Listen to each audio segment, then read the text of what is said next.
Sharq rivoyatlarida yozilishicha, Tangri taolo ayolni yaratayotib, tabiatdagi jamiki go'zal narsalardan oz-ozdan qo'shibdi. Qarasaki, ro'parasida olamda tengsiz bir xilqat turgan emish. Ayolning bu darajadagi mukammalligidan hamma hayratga tushibdi. O'sha zamonlardan beri ayol nazokat va nafosat, sadoqat va muhabbat, sabr va matonat, shijoat va jasorat sohibasi sifatida dunyoni lol qoldirib kelyapti. Bugun o'zbek ayolining ma'naviy olami yanada keng, fikri yanada terang, malohati olamga tatigulik. Surayyo Karimova. Bu olima ayol o'zbek elitasi ichra alohida hurmatga ega. U bor salohiyat va iqtidorini barkamol farzand tarbiyasi, shu bilan jamiyat ravnaqi, O'zbekiston shon-shuhratini yuksaltirishga sarflamoqda. Butun umrini ilmga bag'ishlagan ayol kimyo fanlari nomzodi, tarix fanlari doktori, professor haqida hikoya qilamiz. Bir so'z bilan aytganda, Surayyo Karimova nafaqat O'zbekistondan tashqarida ham, xorijda ham nihoyatda tanilgan olima. Surayyo opani ham fasohatli rahbar, zakovatli olima, nazokatli ayol, ham rahbar, ham do'st, ham opa sifatida kashf eta oldim. Surayyo Karimovani bitta yaxshi bir o'ziga xos bo'lgan xususiyati bor. Sharqshunos sifatida ham kimyoshunos sifatida tanilgan va uni mana shu ikkita yo'nalishdagi olgan bilimlari mana shu bizni ajdodlarimizni kimyo sohasida olib borgan tadqiqotlarini tarjima qilish, tadqiq etish va uni targ'ib etishda juda ham katta qo'l keldi. Bitta shaxsda ham tashkilotchilik qobiliyati, ham ilm-fan yo'lidagi xatti-harakatlar bu odamdan juda katta bir kuyunchaklik, tirishqoqlik talab qiladi-da. Mana shularni Surayyoxon o'zlarida hammasini jamlaganlar.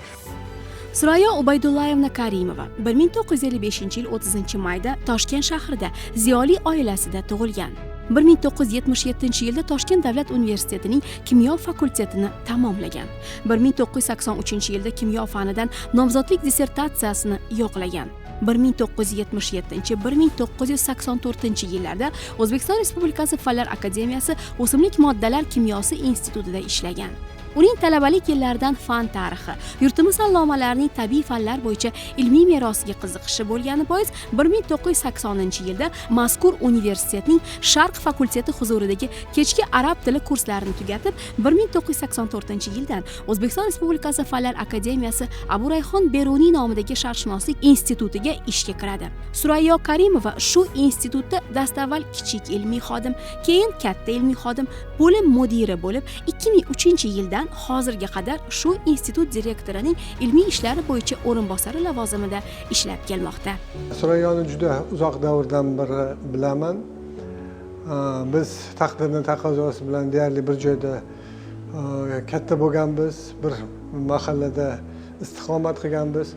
O'sha studentlik davrlarida ham men hayron bo'lardim. Surayyo Karimova o'zi ximiya fakultetida o'qishiga qaramasdan qo'lida Sharq fakultetida arab tilini o'qitadigan kitob bo'ladi. Hammamizga ma'lum bo'lgan darslik. O'sha Учебник арабского языка degan bir arab tili darsligi degan kitobni doim qo'lida ko'tarib yuradi. Ximiya fakultetida o'qishiga qaramasdan bu shundan dalolat beradiki, Surayyo Karimova o'sha yoshligidan, talabalik davridanoq mana shu arab tiliga, sharq tillariga, umuman arab allomalarni aniq va arab va o'zbekistonlik olimlarni fan tarixiga qo'shgan hissalari bo'yicha nihoyatda qiziqib kelgan. Bunga sabab albatta buni marhum dadalari akademik Ubaydulla Isroilovich Karimov bo'lganlar. Ubaydulla Isroilovich Karimov nafaqat Surayyoni o'zida, hatto meni o'zimda ham mana shu yo'nalishga, ilmga bo'lgan, xuddi mana shu fan tarixi yo'nalishini tanlashimga sabab bo'lgan insonlardan biri. Mana shunaqa olim sifatida yoshligidan mana shunday bir ilmiy muhitda katta bo'lgan. Surayyoni dadalari mana aytganimdek sharqshunos, onalari yirik tarixchi olim uzoq yillar davomida O'zbekiston Davlat tarix muzeyini boshqargan, O'zbekiston tarixi bo'yicha yirik mutaxassis bo'lgan Nafisa Sodiqovani va Ubaydulla Isroilovich Karimovni farzandlari hisoblanadi.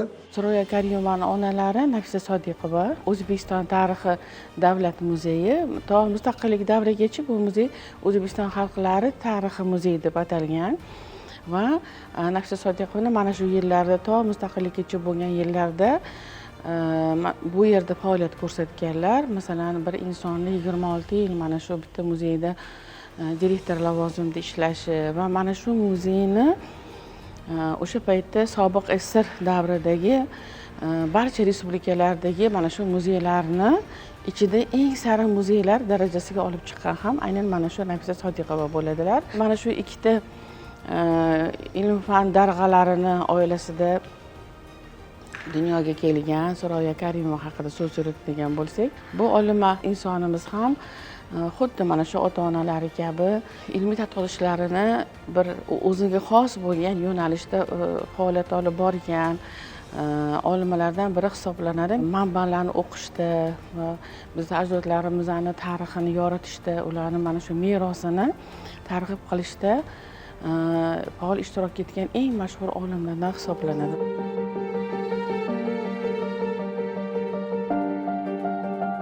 Olima kimyo, tabobat va dorishunoslik tarixi bo'yicha mutaxassis.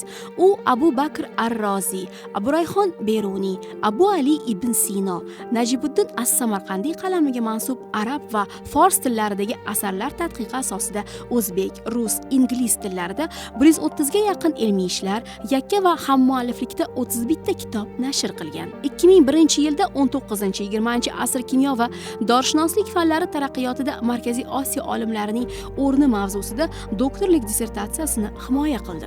Uning tadqiqotlarida mazkur olimlarning ilmiy yangiligi va ilg'or farazlari Sharq va G'arbdagi tabiiy fanlar rivoji uchun poydevor bo'lgani, ular ilmiy faoliyatining metodologik asoslari zamonaviy tabiiy fanlar metodologiyasiga yaqinligi, Sharqdagi Bayt al-Hikma, Xorazm Ma'mun akademiyasi olimlarining tabiiy fanlar sohasidagi an'anaviylik mavjud bo'lganini aniqlagan. Bilamizki, tadqiqot instituti bo'lgandan keyin hammasini o'zining tadqiqot yo'nalishi bor. Endi shu olimlar orasida ham xos bir olimlar guruhi bor. Mana shu biz o'sha xos guruh deganimiz, deylikki, tilni bilgan, tarixni bilgan, adabiyotni bilgan mutaxassis kelib, masalan, qo'lyozmalar bilan ishlab, o'rganib, ko'z ko'nikkandan keyin, ya'ni tadqiqotni shu materialni butun shu qo'lyozmalardan olishi mumkin. Endi fan tarixiga oid asarlar bor, qo'lyozmalar bor. Bu kimyo bo'lsin, tibbiyot bo'lsin, aniq fanlar bo'lsin, matematika, astronomiya va hokazo. Mana shu fan sohalariga oid asarlar bor bu yerda. Oddiy masalan tarixchi yoki adabiyotchi to'g'ridan to'g'ri bularga kirib matnni o'qigani bilan uni ichidagi, demak, ilmiy muammolarni to'g'ri idrok qila olmaydi. Nimaga? Chunki uning uchun uni bazaviy halidagi bilimi bo'lishi kerak bu sohalar, bu fan yo'nalishlaridagi. Mana shu hassos xos guruh degan nima shuki, aynan bizda fan tarixi bo'limi bor. Mana shu fan tarixi bo'limida demak katta olimlar shu paytgacha o'sha Ibn Sino asarlarini, Al-Xorazmiy asarlarini, Mirzo Ulug'bek asarlarini, demak turli tuman o'sha tibbiyot sohasida qalam tebratgan olimlar asarlarini mana ilmiy jamoaga demak taqdim etib kelishgan. Shulardan biri Surayyo opa Karimova bo'ladilar. Men o'zim masalan o'sha 90-yildan beri Surayyo opamni taniganim shuki, birinchidan o'sha ilmiy yo'nalishdagi erishilgan yutuqlari, u kishini insoniy fazilatlari, xislatlari va rahbarlik qobiliyatlari va iqtidorlarini ham ko'rganman. Mana shu turli xislat fazilatlarni, ya'ni bir odamda jam bo'lishi ham o'sha odamni alohida bir xulq atvorini yoki bo'lmasam qobiliyatlarini ko'rsatib turadi. Tarixiy manbalar bilan ishlash bu oson ish emas. Bu odamdan juda ham katta mehnatni, mas'uliyatni va sabrni talab qiladigan narsalar bular. Va shularni hammasini Surayyo dugonam eplab 2008 yilda doktorlik dissertatsiyasini yoqladi. Uni doktorlik dissertatsiyasini mavzusi shu 9-11 asrda O'rta Osiyo olimlarini kimyo va farmatsiyaga qo'shgan hissasi, o'rni degan mavzuda qilingan ish edi. Bu shunday bir dolzarb ish bo'ldiki, ham kimyo tarixi, dorishunoslik tarixi bo'yicha qilingan ish bo'lib, tez orada u kitob bo'lib chiqdi. Menda ham shu kitob bor, menga Surayyo dugonam yozib menga berganlar. Va men ham ba'zan o'sha o'zim o'qiyotgan ma'ruzalarimda tabiiy birikmalar kimyosi bo'yicha har xil ma'ruzalarni olib boramiz. Masalan, ba'zi o'simliklarning nomini yoki o'sha arab tilida qanday nomlangan, lotin tilida qanday nomlangan bilish uchun shu kitobdan men ham foydalanib turaman. Bir ensiklopedik xarakterga ega bo'lgan kitob. Shu davrda Surayyoning qizchasi bor edi, Xurshida tug'ilgan edi. O'sha arab tilini o'rganayotgan paytlarida unda o'simlik moddalari kimyosi institutida ishlardik, ishimiz davom etayotganda, lekin parallel ravishda Surayyo universitetdagi arab tili kurslariga qatnay boshladi. Men shunaqa qatnayapman, til o'rganyapman deb menga o'sha ba'zi bir mana bu so'z, mana bu bunaqa deylar ekan deb menga aytib berardi o'sha paytlarda. Endi men dugonamni shunaqa o'zi irodali, juda sabrli, juda saranjom, xotirjam, rejalashtiradigan, har bir narsani rejalashtirib bajaradigan xarakterini bilganim uchun uni bu kasbini shunaqa keskin o'zgarishiga men hayron bo'lmaganman. Chunki men bilardim, eplab ketadi, eplab ketishini, bu sohani ham egallashini juda yaxshi bilardi. 2024-yilda uning rahbarligida respublikada ilk bor xorij fondlaridagi Abroyxon Beruniy asarlarining 200 ga yaqin qo'lyozmalari yig'ilib, institutda mazkur qo'lyozmalarning elektron kolleksiyasi shakllantirildi va ingliz tilida ilmiy tavsiflari kiritilgan maxsus sayt yaratildi. U allomalar ilmiy merosiga bag'ishlab o'tkazilgan xalqaro konferensiyalar va ilmiy to'plam va albomlar nashrining faol tashkilotchisi. Nufuzli xalqaro konferensiyalarda ilmiy ma'ruzalar bilan doim qatnashadi. Mani aynan mana shu dargohga kelishimga Surayyo Ubaydullayevni sabab bo'lganlar, bevosita sabab bo'lganlar.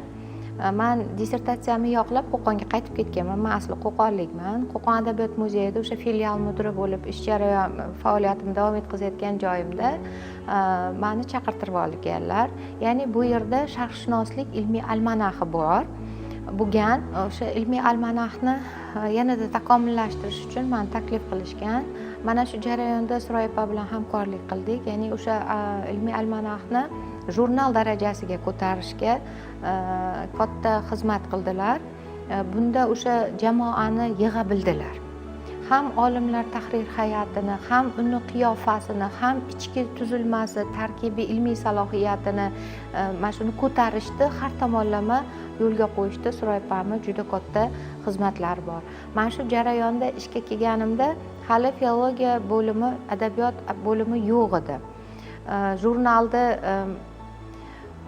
muharriri, mas'ul muharriri sifatida faoliyat yuritib, sekin-sekin Surayyo opani o'sha turli jabhalardagi faoliyatlari asosida boshqaruvni o'rgandim.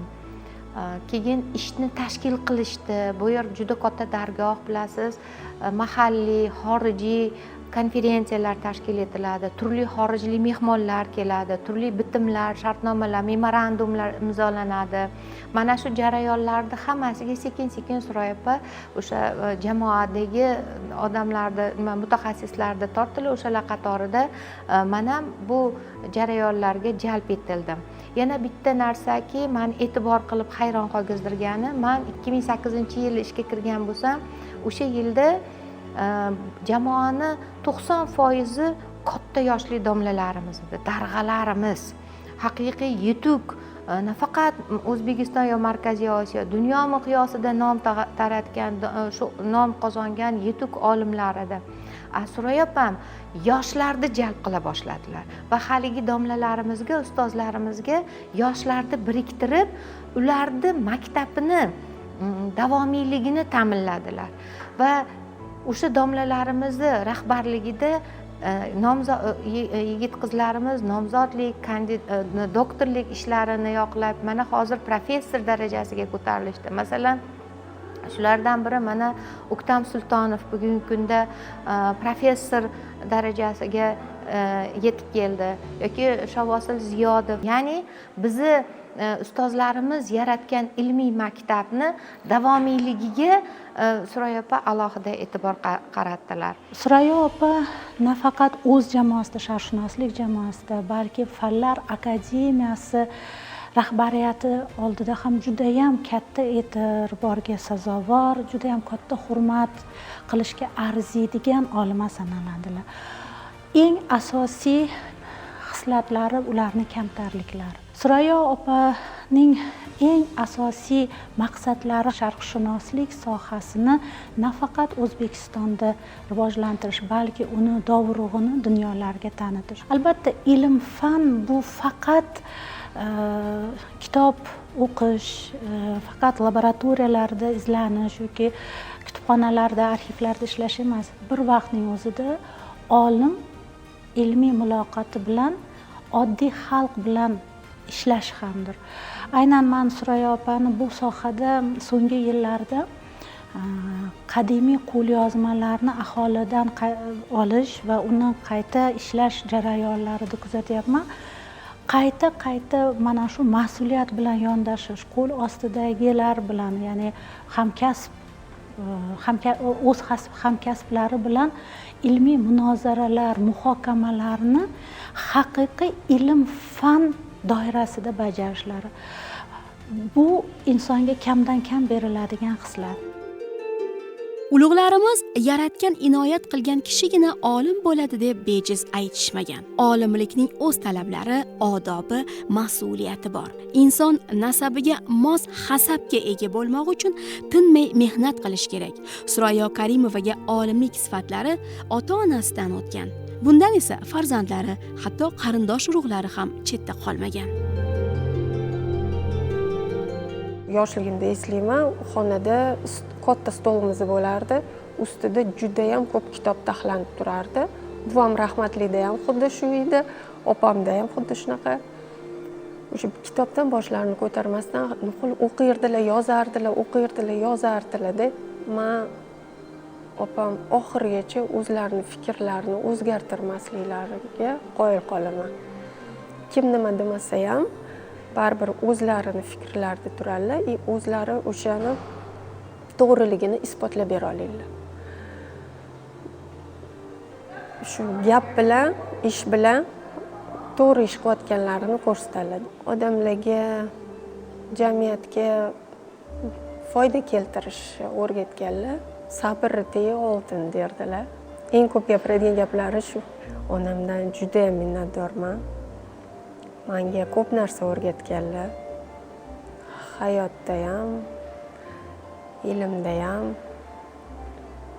hozir ham borlariga shukr.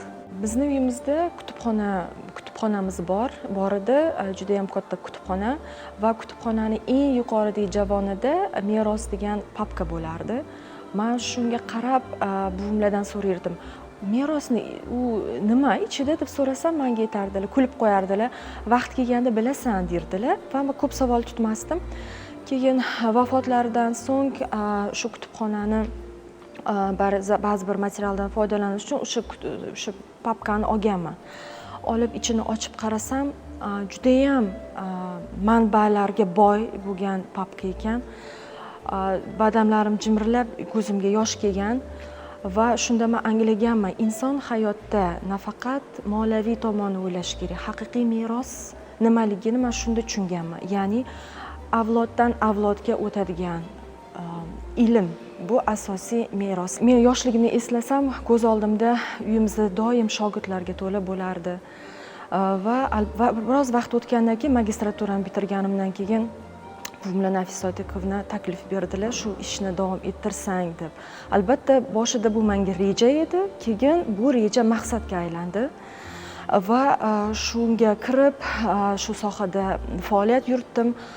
Afsuski buvimlar olamdan o'tganlaridan keyin men juda ham katta tushkunlikka tushib qoldim, chunki nafaqat ilmiy rahbarim, yaqin insonim, balki oldimda bir turgan bir turtki edilar.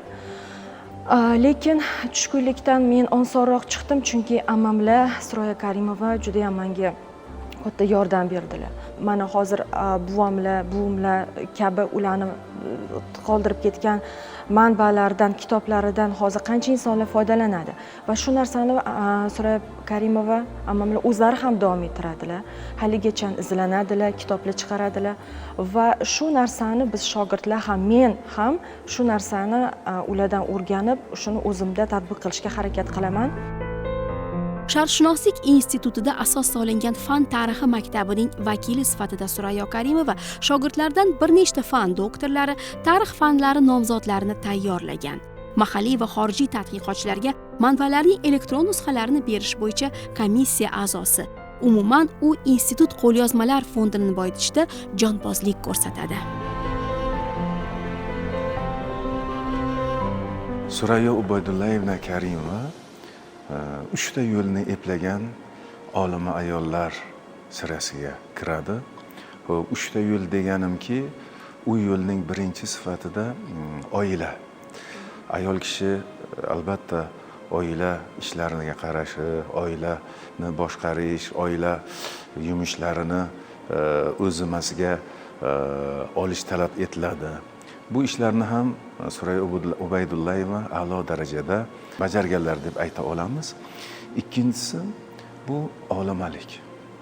Men umuman olimlikni fidoyilik deb aytagan bo'lar edim.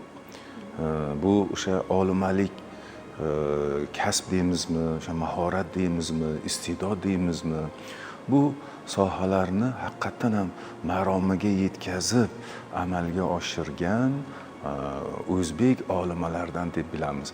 Men o'zbek emas, bu dunyo ilmiy doiralarida alohida o'ziga xos o'rin tutgan olimalardan deb aytgan bo'lardim. Chunki u kishini yozgan tadqiqotlari, maqolalari, chiqargan kitoblari, hattoki xalqaro darajada olingan mukofotlari ham u kishini o'sha xalqaro doirada olima ekanliklarini ko'rsatadigan bir xususiyatlardan biridir. Endi uchinchi bir yo'lni aytib o'tmoqchimizki, tashkilotchilik. Haqiqatan ham bir necha yillardan buyon direktor o'rinbosarlari bo'lib kelyaptilar. Tashkilotchilikda o'sha xodimlarga nisbatan o'sha mehribonlik, ishni talab qilishlik hamda ba'zi bir o'rinlarda qattiqqo'llik ham talab qilinadi, lekin o'sha qattiqqo'llik qilish kerak bo'lgan paytlarda o'rinlarda umuman chiroyli bir muomala bilan chiqib ketgan holatlarini men guvoh bo'lganman. Inson olim bo'lishi mumkin, olima bo'lishi mumkin, lekin uni insoniylik jihati oqsashi mumkin. Baxtimizga bu Surayyo Ubaydullayevna Karimova ham olimalik, ham insoniylik xususiyatlarini, fazilatlarini o'zida mujassam qilgan olimalardan biri desak bo'ladi. Endi Surayyo Ubaydullayevnani yana bir jihatlariga men aytib o'tmoqchiman. U kishi mana o'shaligi PhD dissertatsiyam uchun ilmiy rahbar hisoblanadilar. Ish jarayonida men u kishidagi o'sha tartibni ishga munosabatda ishni olib borishda tartibga rioya qilishni o'rganganman. Pifagor aytadiki, sen deydi hayotda tartibni o'zingga maqsad qilib qo'ygin deydi. Chunki tabiatni yaratilishda ham ma'lum bir tartib bor deydi. Mana shu tartib Surayyo Ubaydullayevnaning qon-qonlariga singib ketgan. U ilmni deymizmi, insonlar o'rtasidagi munosabatda deymizmi, ham tashkilotchilik ishlarida deymizmi, mana shu fazilat Surayyo Ubaydullayeva Karimovani demak o'sha haligi alohida ajratib turadigan sifatlardan biri deb atasak bo'ladi. Ilmda ilmni boshqaruvini, ilmni qanday qilib boshqarish mumkinligini, ilmiy hayotdagi insonlar, olimlarni qanday muomala qilish kerakligini aynan Surayyo Pammi maktablari orqali o'rganganman. Chunki Surayyo Pammi hamma biladiki, juda adolatli rahbarlar. Birinchi navbatda adolatli rahbarlar va ko'p hazil qiladilar, ko'p urishib ham beradilar, lekin har bitta dakkilari biz o'sha paytdagi men kabi yosh sharqshunoslarni, yosh kadrlarni tarbiyasiga juda katta ta'sir qilgan. Shu jihatdan ularni olimligi o'zi bir taraf bo'lsa, ularni tashkilotchiliklari bir taraf va insongarchilik o'sha avlodlari tomonidan, ajdodlari tomonidan bir taraf. Shuning uchun ham Surayyo Pam haqida she'rlar juda ko'p. Mahmud aka Hasaniyni bir chiroyli ta'riflari bor. O'sha Surayyo yulduzi Bahrom ila deb aytiladi. Bu o'sha ham Bahrom aka ham Surayyo Pam tandemi birgalikda aytilib o'tiladi va men o'ylaymanki, Surayyo Pam kabi insonlar bo'lgani uchun ham hozirgi kunda O'zbekiston o'sha sharqshunoslik ilm fani shunaqa yutuqlarga erishib kelmoqda. 2023-yilda masalan Abrayxon Beruniy nomidagi xalqaro o'sha sun'iy intellekt yo'nalishida mukofot ta'sis etildi. Bu hurmatli yurtboshimiz tomonidan, ularning yordamchilari Saida Shavkatovna tomonidan ta'sis etildi. Bu ham bevosita o'sha ilm fanga bo'lgan rag'batni ko'rishimiz mumkin. O'z navbatida ilm fanda ham bunga javob beradigan kadrlar mavjudligini ko'rishimiz mumkin. Surayyo Pamga ushbu kunlarda juda ko'p tilaklarni bildirishim mumkin, lekin eng o'sha Mahmud aka Hasaniy ta'rif bergandek, meni ilmiy hayotimda, meni tashkilotchilik hayotimda Surayyo yulduzini, ayniqsa shu Surayyo Ubaydullayeva Karimova rolini bajargan. Umrlari uzoq bo'lsin, ilmiy ishlari ko'p va xo'p bo'lsin. Olima 2018-yildan O'zbekiston Respublikasi Prezidenti tashabbusi bilan yaratilayotgan O'zbekistondagi Islom sivilizatsiyasi markazi muzey ekspozitsiyasining aniq va tabiiy fanlarga bog'liq qismini tayyorlash ishlarida hamda yurtimizda faoliyat ko'rsatayotgan ilmiy markazlar, ularda amalga oshirilayotgan kashfiyotlar haqida yaratilgan kitoblarning mualliflaridan biri sifatida ishtirok etgan. Bugungi kunda ham shu markazning yangilanayotgan konsepsiyasi asosida amalga oshirilayotgan ishlarda faol. U faoliyati davomida mehnat shuhrati, fidokorona xizmatlari uchun ordenlari hamda Quvaytning Abdulaziz Babtin nomidagi xalqaro mukofotlari bilan munosib taqdirlangan. Xalqimizda yaxshi bir fikr bor, olim bo'lish mumkin, lekin odam bo'lish qiyin degan fikr bor. Surayyo Karimovada ham olimlik, ham boshqaruvchilik, ham ayollik va qolaversa ham odamiylik barchasi o'z mujassamini topgan. Surayyo Ubaydullayeva Karimova ajdodlarimiz yaratgan qudratli saltanat, ular qoldirgan boy ilmiy meros, bebaho manbalarni o'z izlanishlari bilan o'rgangan, shu bilan xalqaro miqyosda o'z o'rniga ega bo'lgan olima. U quvvatini, ko'z nurini, salohiyatini, bor umrini ilmga sarfladi. Odamlar undan manfaat ko'rdilar. Ulug'larimizning aytishicha, ilmni targ'ib qilganlarga Alloh taolo katta ajr va mukofotlar tayyorlab qo'yar ekan. Surayyo Karimova ana shunday olimalardan.